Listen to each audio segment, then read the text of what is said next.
اعوذ باللہ من الشیطان الرجیم بسم اللہ الرحمن الرحیم الا بذکر اللہ تطمئن القلوب صدق اللہ العظیم وصدق رسولہ النبی الکریم ان اللہ وملائکتہ یصلون علی النبی یا ایہا الذین آمنوا صلوا علیہ وسلموا تسلیما اللہم صل علی سیدنا ومولانا محمد معدن الجود والکرم وآلہ وصحبہ وبارک وسلم۔ تمام تعریفیں حمد و ثنا اللہ تعالیٰ جل جلالہ کے لیے۔ زاں بعد درود و سلام نبی اکرم نور مجسم شفیع معظم احمد مجتبیٰ جناب حضرت محمد مصطفیٰ صلی اللہ تعالیٰ علیہ وسلم کی ذات والا صفات کے لیے حمد و ثنا کے بعد قرآن مجید نے ارشاد فرمایا الا بذکر اللہ تطمئن القلوب، فرمایا خبردار ہو جاؤ، اللہ کے ذکر میں ہی دلوں کا اطمینان ہے، اللہ کے ذکر میں دلوں کا چین۔ لوگ بہت سارا مال، بہت ساری دولت، بہت ساری عقل اور بہت سارا شعور ہونے کے باوجود بے سکون ہیں۔ جس چیز نے زمانے کو تکلیف میں مبتلا کر دیا ہے اور جو چیز ڈھونڈنے سے نہیں ملتی وہ اطمینان ہے، وہ قرار ہے۔ لوگ بھیک مانگتے ہیں، منت کرتے ہیں، دہائی دیتے ہیں کہ کہیں سے سکون کی دولت مل جائے، لیکن وہ میسر نہیں آ رہی۔ بڑے بڑے لوگ ہیں اور میں عرض کر چکا ہوں کہ مالدار بھی ہیں اور عقل مند بھی ہیں، باشعور ہیں، پڑھے لکھے ہیں، پر قلبی سکون، راحت، اطمینان، چین انہیں میسر نہیں آ رہا۔ راتیں جاگ کر گزر جاتی ہیں، دن آزمائش میں بیت جاتا ہے۔ وہ کبھی اس کے لیے ٹھنڈے علاقوں کا سفر کرتے ہیں، کبھی دوستوں کی مجلسوں میں جا کر کے بیٹھتے ہیں، کبھی گھر سے دور اکیلے میں تنہائی میں وقت گزارنے کی کوشش کرتے ہیں، لیکن دولت سکون ناپید ہوتی ہے، میسر نہیں آتی۔ عرش کا رب فرماتا ہے کیوں تو بھٹکتا پھرتا ہے، کیوں دائیں بائیں جاتا ہے؟ چپ کر کے مسجد آ جا اور لوگوں سے بچ کے تنہائی میں میرا ذکر کر، اللہ ملے گا۔ کیا فرمایا الا بذکر اللہ تطمئن القلوب، میں تیرے بے چین دل کو چین عطا کر دوں گا۔ وہ تیرا تڑپتا اور پھڑکتا ہوا مزاج، اسے میں سکون کی دولت دوں گا۔ یہ تجھے کہیں اور نہیں ملے گا، یہ میری یاد میں ملے گا۔ یہ چین، قرار، سکون تجھے یہیں میسر آئے گا۔ اطمینان قلبی زندگی کا حسن ہے بھائی، دولت سکون اصل ہے۔ بڑے ٹھنڈے کمرے میں کچھ لوگوں کو نیند نہیں آتی، اور دادا صاحب رحمۃ اللہ علیہ آپ جائیں تو دونوں سڑکوں کے بیچ جو فٹ پاتھ ہے نا، اس پہ بھی کچھ لوگ سوئے ہوتے ہیں۔ ادھر سے بھی گاڑیاں گزرتی ہیں، ادھر سے بھی گاڑیاں گزرتی ہیں، لیکن بس نیند ہے نا، اللہ کا فضل ہے، اس نے دے دی ہے، آنے والوں کو آ گئی ہے۔ اطمینان قلبی۔ میرا معاشرہ بے سکون ہے، بے قرار ہے۔ مجھے کچھ لوگ کہتے ہیں جی میں آج کل بڑا بور ہو رہا ہوں، تو میں کہتا ہوں یار ہمیں تو ٹائم ہی نہیں ملا آج تک بور ہونے کا، نہیں وقت ہی نہیں اتنا میسر آیا، کون سا ٹائم نکالے جس میں بندہ بور ہو؟ وہ تو ہے کہ انسان کچھ فارغ ہو، کہیں اس کے پاس گنجائش ہو تو بور بھی ہو رہے۔ کیسے بور ہو لیتے ہو؟ یہ کیا ہوتا ہے بور ہونا؟ زندگی میں اتنا وقت ہی کہاں ہے کہ انسان بور ہوتا پھرے اور یہ تصور بناتا پھرے کہ میں بڑی آزمائش میں ہوں تو میں بڑے بور ہو رہا ہوں، تو میں بڑی تکلیف میں ہوں۔ تو وقت بہت زیادہ ہے ہمارے پاس، لا یعنی کاموں میں ضائع بڑا ہوتا ہے، تو ہم بور ہوتے ہیں، پریشان ہوتے ہیں۔ اللہ فرماتے ہیں کہ جو میری یاد ہے نا، لیکن اس کا بھی ایک طریقہ ہے یاد کا، اس طریقے سے اگر میرے رسول کریم علیہ السلام نے فرمایا اللہ کا ذکر اس طرح کرنا کہ دیکھنے والا تمہیں دیوانہ سمجھے، لوگ سمجھیں کہ کوئی مجنون ہے، کوئی جنونی ہے، کوئی پاگل ہے۔ یہاں اللہ تعالیٰ معاف کرے، آپ ذکر کی مجلس چھیڑیں، آپ ناز شریف کی مجلس چھیڑیں تو بہت سارے لوگ پروفیسر بن جاتے ہیں، وہ ساری نہیں ہلاتے، ان کی زبان ہی حرکت میں نہیں آتی۔ حالانکہ رب کریم کا ذکر اس طرح کرو کہ دیکھنے والا تمہیں دیوانہ سمجھے، کہیں اور کھونے کی ضرورت ہی نہیں۔ میرے حبیب گویا ہمیں فرماتے ہیں تو رب کے ذکر میں اس طرح کھو جا کہ تجھے دنیا کا خیال ہی نہ رہے، تجھے پھر دنیا کی ہوش نہ رہے۔ لیکن اگر نماز میں بھی خیال غیر آئے، ذکر میں بھی توجہ کہیں اور ہو، زندگی میں وہ عجیب لمحہ تھا، وہ میرے ساتھ تھا اور میں تنہا تھا۔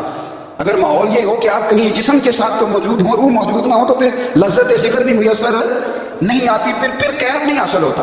یاد رکھیں کہ اس طرح کھو کے رب کی یاد کہاں سے کیف آئے؟ الجھ بڑھ گئے ہیں۔ وہ مستی، وہ سرور، وہ کیف جو اللہ کے ذکر میں ہوتا تھا، جو کبھی مرشد کامل کے سامنے بیٹھ کر لوگ اللہ اللہ کرتے تھے تو لگتا یہ تھا کہ یہ یہاں ہے ہی نہیں، یہ تو کہیں اور چلے گئے ہیں، یہاں موجود ہی نہیں۔ لیکن اب وہ موج نہیں، وہ شوق نہیں، وہ درد نہیں، وہ زید نہیں۔ اقبال تڑپ کے کہا کرتے تھے خیرت کی گتھیاں سلجھا چکا ہوں، یا رب مجھے صاحب جنوں کا اللہ مہربانی فرما، وہ کیفیت دے، وہ سرور دے۔ زندگی میں اگر اطمینان چاہتے ہو تو کبھی کبھی سب کچھ بھول کے نا تو مست ہو جایا کرو رب کی یاد میں۔ کبھی کبھی چھوڑ دے دنیا، چھوڑے یار موبائل، کسی وقت کرے اس کو باندھ، چھوڑے اس بات کا خیال کہ فلانے نے سلوٹ کیا کہ نہیں کی، چھوڑے۔ حضرت باجزید بستامی رحمۃ اللہ تعالیٰ علیہ فرماتے میں نے اعتکاف کبھی اپنی مسجد میں نہیں کیا، اس لیے کہ سارے ہاتھ چومنے والے، سارے پیار کرنے والے۔ فرماتے میں جب اعتکاف کرتا تھا تو میں بستان سے دور نکل جاتا تھا جہاں کوئی مجھے جاننے والا نہ ہو۔ اٹھ بولیا چلو اتنے بسیے جتھے بس دینی ساری نے، نہ کوئی ساری ذات پچھانے تے نہ کوئی سانو مننے، چلو ادھر چلے۔ اٹھ بولیا چلو اتنے بسیے جتھے بس دینی ساری، نہ کوئی ساری ذات پچھانے تے نہ کوئی سانو۔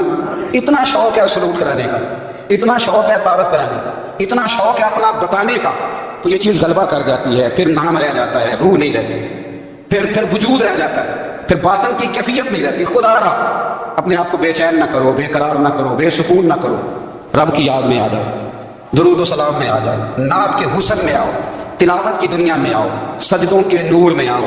آؤ کبھی کھول کے دل مسجد کی صفائیاں کریں، آؤ آؤ نہ کبھی کوئی بوڑھا دادی نانی دادا ان کے پاس بیٹھ کے پیر دبا کے اللہ کو راضی کریں۔ یہ کیف والی جگہ ہے، یہ سرور والی جگہ۔ اتنی بے چین ہماری زندگی ہے، بے قرار ہے، تڑپتے ہوئے لوگ، لڑتے ہوئے لوگ، ایسے لگتا ہے اب یہ ایک دوسرے کا گریبان تھام لیں گے، بے قرار بے چین۔ کسی کو انتظار کا کہا جائے نا کہ 10-20 منٹ کسی کا انتظار کرو تو بعض لوگ مجھے ایسے لگتا ہے جیسے ان کا کلیجہ پھٹ جائے گا، ڈاکٹر کے انتظار میں بیٹھے تو بڑے پریشان ہیں۔ کسی کو ملنے گئے ہیں تو آدھا گھنٹہ بیٹھنا پڑ گیا تو بڑی دقت میں ہے۔ اپنے آپ کو سکون دیں، آپ یقین کریں بڑا مزہ آتا ہے کبھی کسی کا انتظار کرنا پڑے تو 2-4 تسبیح درود شریف پڑھی جاتی ہے، یعنی ذوق بن جاتا ہے کہ چلو اللہ نے موقع دیا ہے، کوئی سرکار کو یاد کر لیتا، نائی مل گئی۔ ہمارا مزاج جس سختی کا شکار ہے وہ سختی آہستہ آہستہ ہمیں زیادہ آزمائش میں ڈال ہے۔ تو میرے بھائی زندگی میں اطمینان حسن ہے، اور وہ سب سے زیادہ اللہ کی یاد میں ملتا ہے، وہ سب سے زیادہ رب کریم کے ذکر میں، سب سے زیادہ جو چاہتا ہے نا دل ٹھنڈا رہے، زبان میٹھی رہے، وہ مدینے والے محبوب پہ درود و سلام پڑھا کرے، وہ حضور پہ درود و سلام پڑھا کرے، زبان میٹھی رہے گی۔ میرا ذاتی تجربہ ہے کہ جو آدمی اپنے اخلاق سنوارنا چاہے وہ حضور پہ درود شریف پڑھے، جو اپنے اخلاق سنوارنا چاہے، طبیعت کو ٹھنڈا رکھنا چاہے وہ درود شریف پڑھے، اس کا دل سکون میں آئے گا۔ کچھ کام ہو رہا ہے زندگی میں اطمینان کے لیے، ان کا ہونا بھی بڑا ضروری ہے۔ سب سے پہلے اگر آپ چاہتے ہیں نا زندگی میں سکون ہو تو حقیقتوں کا سامنا کرنا سیکھیں، آپ جو ہیں وہ رہنا سیکھیں، جو آپ نہیں ہیں وہ بننے کی کوشش نہ کریں۔ حقیقت کا سامنا کرو گے تو زندگی اطمینان میں آ گئی۔ ہم نے نا بہانے بنا لیے ہیں، ہیلے بنا لیے ہیں، جھوٹ کے سہارے اپنے آپ کو اونچا کر لیا۔ ایک آدمی سے کہا جاتا ہے تو رشوت نہ لے، تو کہتا ہے میں غریبوں سے نہیں لیتا۔ تو میرا سوال یہ ہے کہ امیروں کا حساب لینے کی اللہ نے تیری ڈیوٹی لگائی ہے، تیرے ذمہ لگایا ہے کہ تو امیروں کا حساب کر، تمہیں کیا ضرورت پڑی؟ ہم نا بہانہ کرتے ہیں، رشوت لینے والے کا الگ بہانہ ہے اور سفارش والے کا الگ بہانہ ہے۔ حقیقت کا سامنا کریں، حقیقت کا، جو میری ذمہ داریاں ہیں وہ میں نے پوری کریں، جو آپ کی ذمہ داریاں ہیں وہ آپ جان نہ چھڑائیں، حقیقت پسند بنیں میرے رسول کریم۔ پھر پڑھیے تو صلی اللہ تعالی علیہ وسلم۔ حضور صلی اللہ علیہ وسلم نے فرمایا کہ میری بیٹی سیدہ فاطمہ الزہرا رضی اللہ تعالیٰ عنہا صرف جنتی نہیں، جنتی عورتوں کی سردار ہے، لیکن حضور نے یہ بھی فرمایا کہ فاطمہ یہ خیال رکھنا اگر اللہ نے حساب پوچھا تو حساب تم نے خود دینا ہے۔ حقیقت کی طرف توجہ کرائی حضور نے، وہ صرف جنتی نہیں، جنتی عورتوں کی سردار ہے، پر حقیقت کی جانب توجہ۔ میں حقیقت یہ ہے کہ اگر مالک نے حساب پوچھا تو اس کی تیاری بھی کرنی ہے، لیکن نا ہمیں کچھ یقین نہیں، اللہ معاف کرے کہ ہمارا حساب کیسا ہوگا، لیکن کتنے آزاد ہیں۔ یعنی بڑی دلیری سے بندے کہتے ہیں فجر نہیں پڑھتا جی، 3 پڑھتا ہوں جی، شاہ رہ جاتی ہے جی، کپڑے صاحب، بڑی دلیری سے۔ اور سیدہ فاطمہ الزہرا نے ساری رات مصلی آباد رکھا ہے، حالانکہ انہیں یقین تھا کہ رب مجھے بغیر حساب کتاب جنت دے گا۔ حقیقت کا سامنا کریں، جو حقوق آپ کے ہیں وہ آپ نے ادا کرنا ہے، جو ذمہ داریاں ہیں وہ ذمہ داریاں ہیں۔ لیکن نا حضرت موسیٰ کلیم اللہ علیہ السلام کے پاس اسرائیل یوں نکالنے آئے تو حضرت موسیٰ نے تھپڑ مارا، آنکھ نکال دی، واپس گئے۔ اللہ انہوں نے تو جلال فرمایا ہے، کہا موسیٰ علیہ السلام سے کہیے بیل کی پشت پر ہاتھ رکھیں، جتنے بال ان کے دستے مبارک کے نیچے آئیں گے اتنے 1000 سال ان کی عمر بڑھا دی جائے گی۔ یعنی میرے کان میں کو بتا دیں کہ جناب 60 سال بڑھ گئی، یا آپ کے کان میں کو کہہ دے تو خوشی ہوتی ہے کہ نہیں؟ لیکن یہ حقیقت پسندی نہیں، اس لیے کہ 60 بھی گزر جائے گی، 70 بھی، یہ حقیقت نہیں۔ حضرت موسیٰ کلیم، چلے میں مثال لیتا ہوں، سمجھ لیں 10 بار، حالانکہ بہت زیادہ آتے ہوں گے، 10 بار اگر حضرت موسیٰ کے ہاتھ کے نیچے آئے تو 10,000 سال تو عمر بڑھ گئی نا۔ 10 سال نہیں، 10 100 نہیں، 10 بہت زیادہ تھی نا۔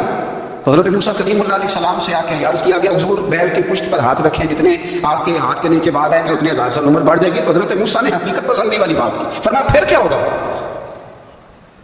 10,000 سال کے بعد پھر کیا ہوگا؟ کہ حضور جانا تو پھر بھی ہے. فرمایا پھر ابھی چلتے ہیں. اگر جانا ہے نا، جانا ہے تو پھر، اگر جانا ہے تو پھر ابھی. اور سجنوں اگر نماز پڑھنی ہے تو ابھی کیوں نہیں؟ اگر داڑھی رکھنی ہے تو پھر رمضان کا انتظار کیوں کریں؟ ابھی کیوں نہیں؟ اگر سچ بولنا ہے تو پھر، اگر رزق حلال کھانا ہے تو پھر انتظار کرے گا. حقیقت ہوتی ہے، بہانہ ہوتا ہے. حقیقت چھپ نہیں سکتی بناوٹ کے اصولوں سے، کیونکہ خوشبو آ نہیں سکتی کبھی کاغذ کے پھولوں سے. یہ بات یاد ہے.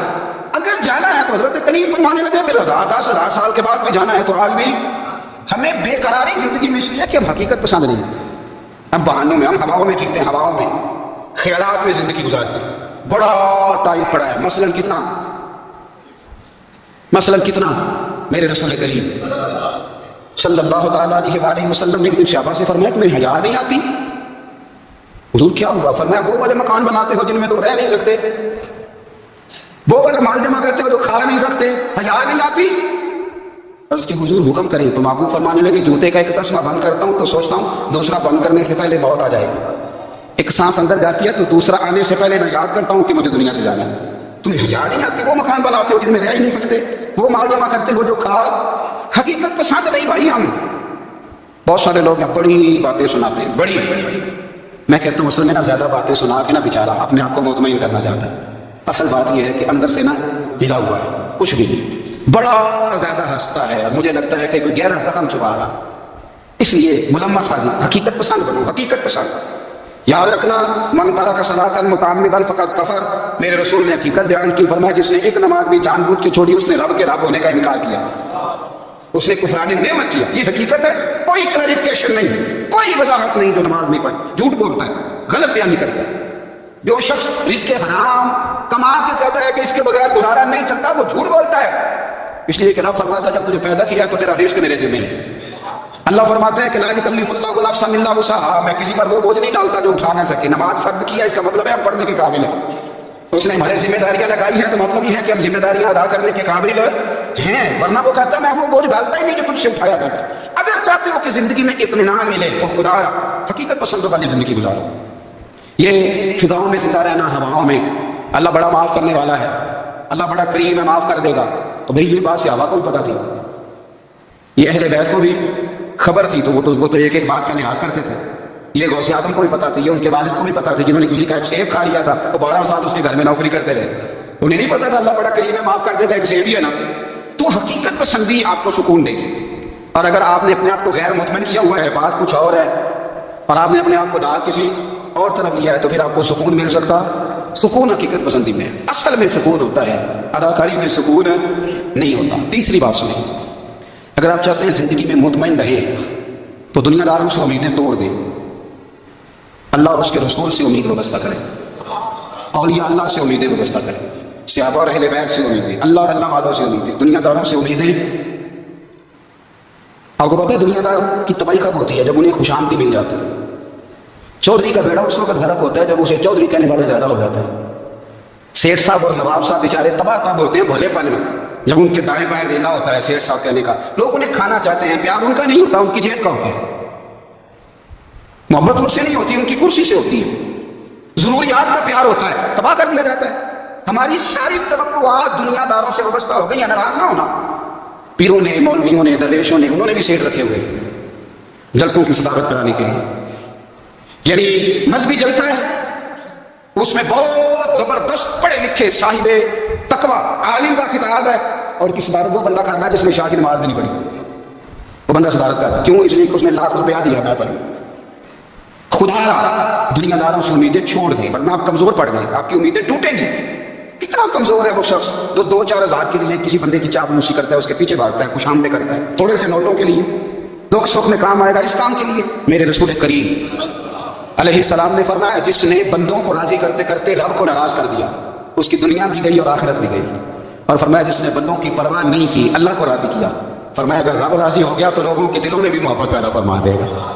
کیا ضرورت ہے خوش آمد کرنا دنیا داروں کی، سیٹوں کی، نوابوں کی، چاپلوں. اور میں آپ کو ایک بات بتاؤں، ہوتا پتہ کیا ہے؟ یہ حب جا حب با ہوتی ہے نا، اس سے پیٹ نہیں بھرتا. آپ کو اگر خوشامد کرنی ہے تو پھر آپ کو ساری زندگی کرنی ہے. پھر ان کو بھی پتا ہوتا ہے کہ تعلق کس بنیاد پر ہے. اس میں کبھی بھی خلوص پیدا نہیں ہوتا. آپ بے چین رہتے ہیں، بے قرار رہتے ہیں، آپ کو تکلیف رہتی ہے ہمیشہ. کبھی بھی دنیا داروں سے امیدیں وابستہ نہ کریں. ایک بات سنیں بڑی شاندار، امام غزالی نے لکھی ہے. امام غزالی فرماتے ہیں کہ ہارون رشید نہ حج کر کے واپس آیا بغداد میں، تو کونے میں حضرت بہلول دانا بیٹھے تھے. رش بہت تھا، مجمع بڑا تھا. حضرت بہلول دانا بھی سڑک کے کنارے بیٹھے تھے. تو سپاہی کہنے لگے یہاں سے اٹھ جاؤ. فرمانے لگے ہارون رشید کی زمین نہیں، زمین میرے رب کی ہے، میں کیوں اٹھوں؟ وہ قریب سے گزرا تو سلام لی. تو آپ نے اس کا پروٹوکول دیکھا تو فرمانے لگے ہارون رشید تجھ سے تگڑے تگڑے موٹے موٹے پروٹوکول میں نے لوگوں کے دیکھے، اور یہ جو تیرے دائیں بائیں آج تیرے نعرے لگا رہے ہیں یہ پہلے ان لوگوں کے نعرے لگایا کرتے تھے.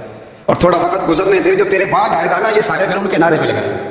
تم جھوٹ کی دنیا میں زندہ ہے، ان سے تو نے امیدیں وابستہ کی ہیں، یہ کل اس کے نعرے لگائیں گے. اس کے دل میں بڑا اثر ہوا، گھوڑے سے اترا ہے.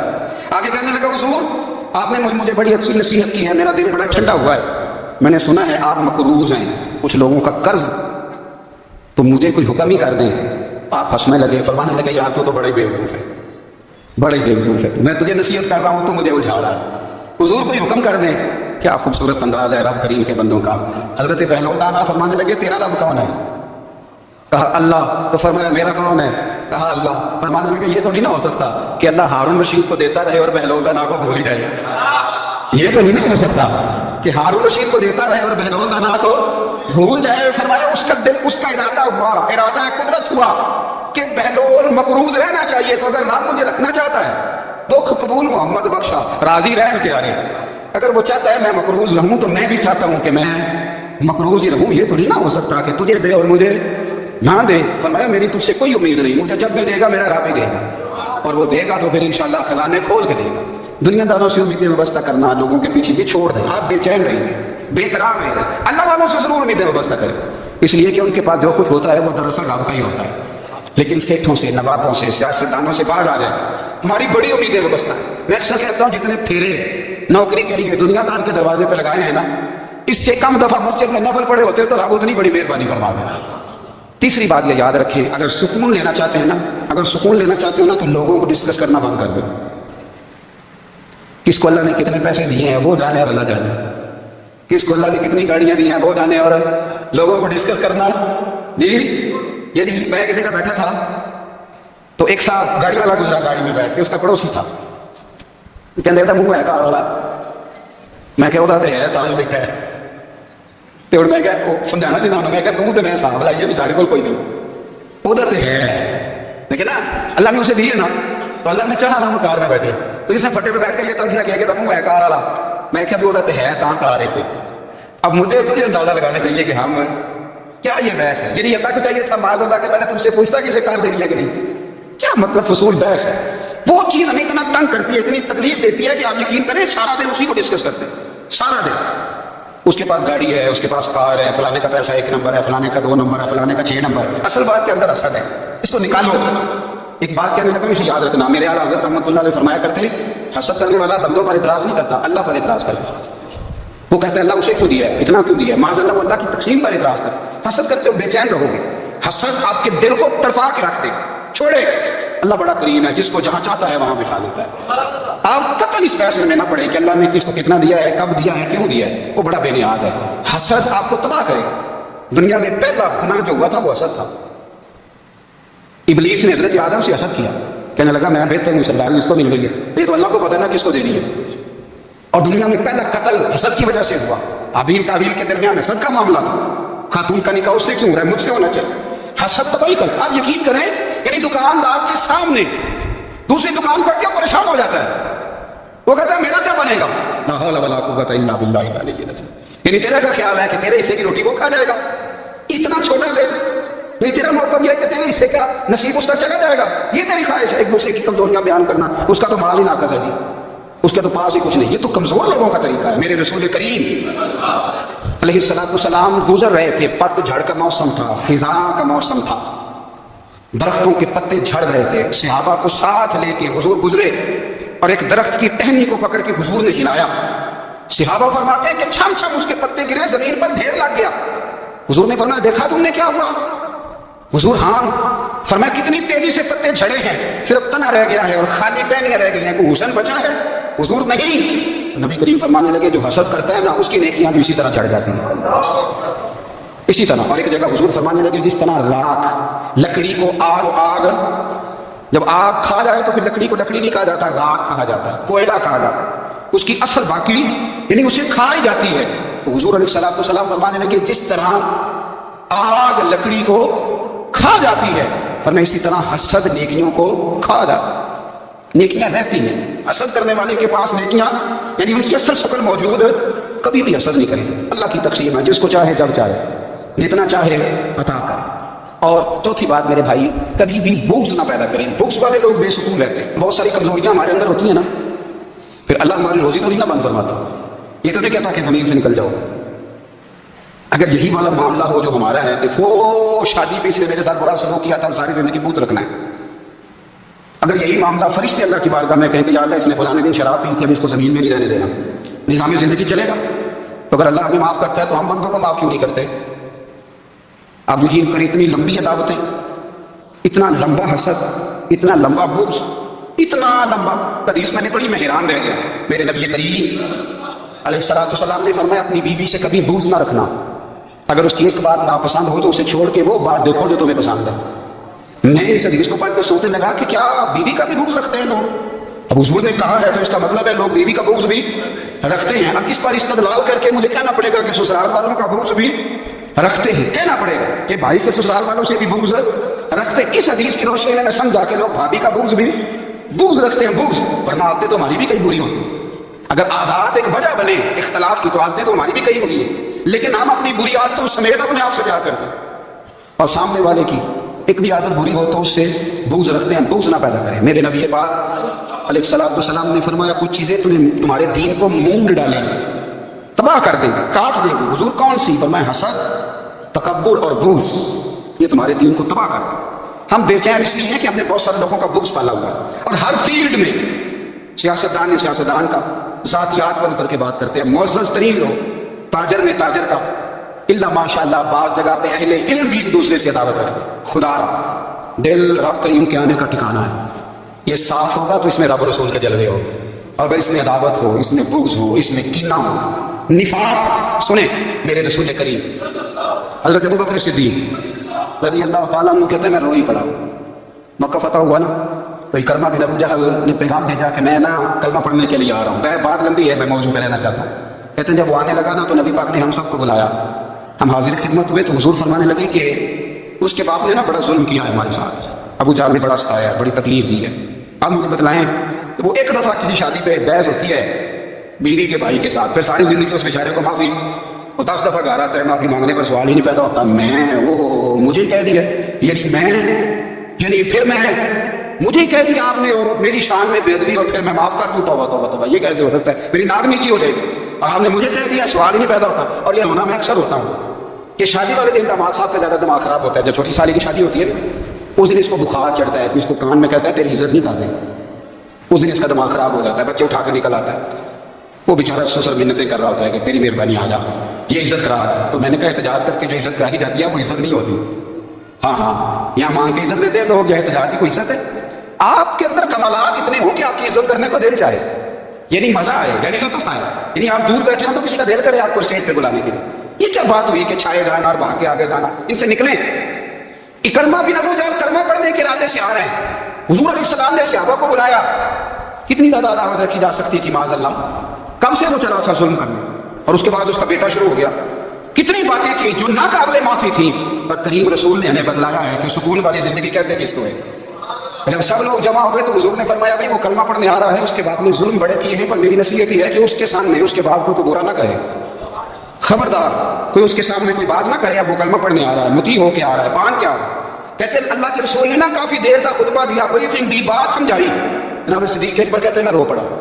ایک سیاسی مجھے کہنے لگے تمہیں کیا ہوا؟ تو میں نے کہا میں مصطفیٰ کی رحمت پہ رو رہا ہوں، دیکھو کن کے لیے حضور گراؤنڈ بنا رہے ہیں، دیکھو کن کے لیے حضور تیاری کر رہے ہیں جنہوں نے ساری زندگی دشمنی کی۔ خدا رہا یہ اندر سے عدالتیں نکال پھینکو، او بھائی اتنا تو لمبا ٹائم ہی کوئی نہیں، اتنا تو وقت ہی کوئی نہیں، اس کو صاف رکھو، بندہ کوئی کر بھی گیا تو کوئی حرج نہیں، چنگی مندی سجنا کھولو 100 والی ہو جاندی، یار یارہ دا گلا نہیں کر دے، اصل پریت یار یاراں دا جڑا گلا کرتا ہے یار نہیں ہوتا. ہاں پکی بات, پکی پیڑی. میرا ایک سنگی مجھے آتا ہے کہ فلانی جگہ بندہ کی بات کر رہا تھا, میں کہتا ہوتی سے سنتا تھا تو بھی نہ نہیں سے. میرا تو سجن بات سن ہی نہیں سکتا. چنگی مندی سجنا کو سہواری ہو جاتی, یار یاراں دا گلا نہیں کرتے. اصل پریت جنہ دی. ہاں جو بندے پھر ہوتے اس طرح کے, ان کے لیے میاں صاحب نے کہا ہے, ان کے لیے بھی میاں صاحب نے کہا ہے, ان کے لیے بھی آپ نے بات ارشاد فرمائی ہے. آپ نے فرمایا چنگا ہویا لڑ نیڑے چھوٹا کتے عمر نہیں لنگی ساری, بے قدراں دی یاری کولوں توبہ لکھ لکھ باری. اور چنگا ہویا لڑ نیڑے چھوٹا کتے عمر نہیں لنگی ساری.